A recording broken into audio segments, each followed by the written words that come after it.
এবার কথা হলো, আমরা কিন্তু অনেক সময় নিজস্ব কার্যসিদ্ধি করার জন্য দু একটা মিথ্যা কথা বলেই ফেলি। কি বলি তো?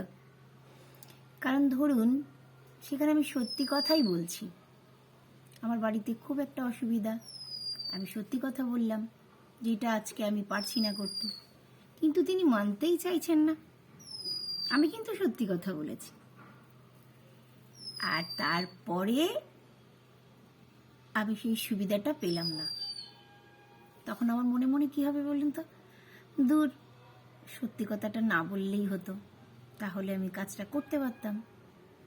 তো এইটাই হচ্ছে একটা ব্যাপার।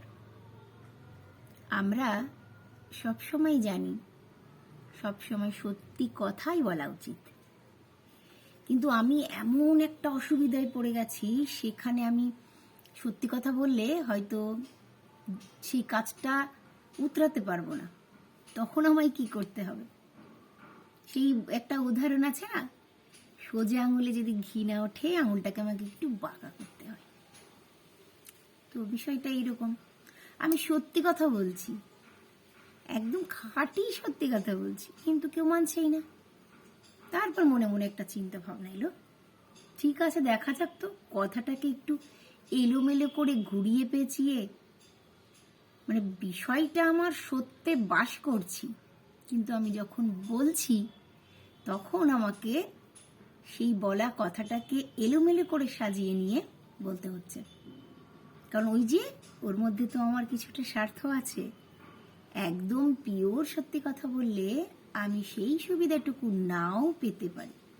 তাহলে আমাকে কি করতে হবে? সাজিয়ে গুছিয়ে বেশ সুন্দর করে একটা কথা বলতে হবে, কারণ আমার স্বার্থ তো সেখানে জড়িত আছে। ওই দুটো শব্দের জন্য আমি হয়তো অনেক সুবিধা পেতে পারি, যেটা আমার বেশি টোটালি সত্যি কথা বললে আমি সেই সুবিধাটা পাবো না।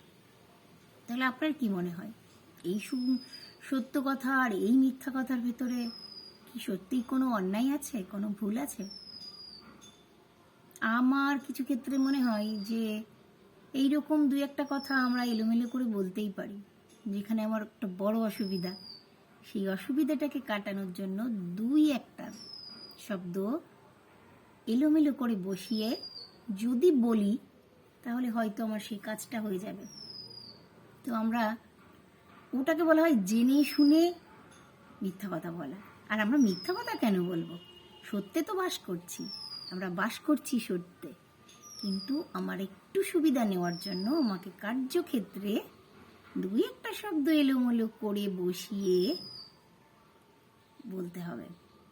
কিচ্ছু করার নেই। কিছু ক্ষেত্রে এটা অবশ্যই করবে কি করবে না সেটা বন্ধুদের ব্যাপার, যার যার নিজস্ব ব্যক্তিগত ব্যাপার।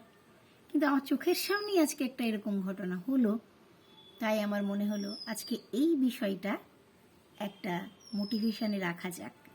সকলে ভালো থাকবেন, সুস্থ থাকবেন।